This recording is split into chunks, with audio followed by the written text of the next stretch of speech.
licensed professional counselor, and I'm also a board certified behavior analyst. And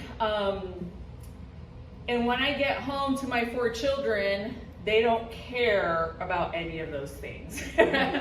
So I'm the mother of 4 kids in a blended family. So my kids are 12, 13, 14, and 17.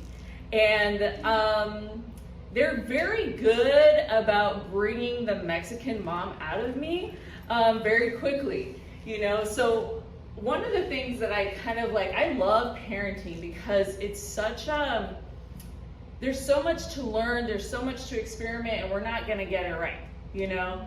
We can't protect our kids from feeling pain. We can't protect them from all those terrible things that happen in the world, but we can really build resilient children. And that is by managing ourselves and managing what we know about ourselves, and, you know, trying to break those generational cycles, you know, that we grew up with, you know, from either trauma or cultural or whatever it may be, societal traumas. And so I'm pretty open about my experiences and my learning, and also from a clinical standpoint as a therapist and as a behavior analyst. So it's like, how do you balance all this information and all this wealth of knowledge? Is I tell people is take what you like, you know, and you don't have to do the things that doesn't apply to your family and your morals and your values. You know, so my job is to guide and to teach, and it's up to you, you know, what you learn from it, you know. And so we're gonna start off with some foundational skills today.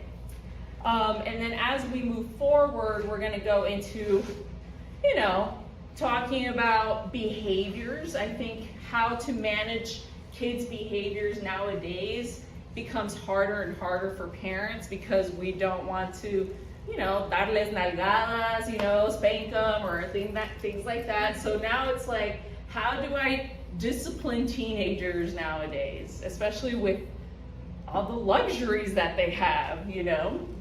And then we're gonna go into, and that's gonna be a 2-part series, 1 or 2-part series, where we talk about behaviors specifically, because that's where most things come up, are the behaviors.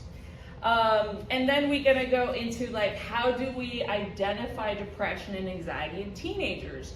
What does it look like? How is it different than an adult? Because they do look somewhat different, right? Talking about suicide prevention. How do we monitor our kids with this digital world? You know, they don't know any other way. You know, I remember growing up without, you know, certain digital things, but our children do not, you know.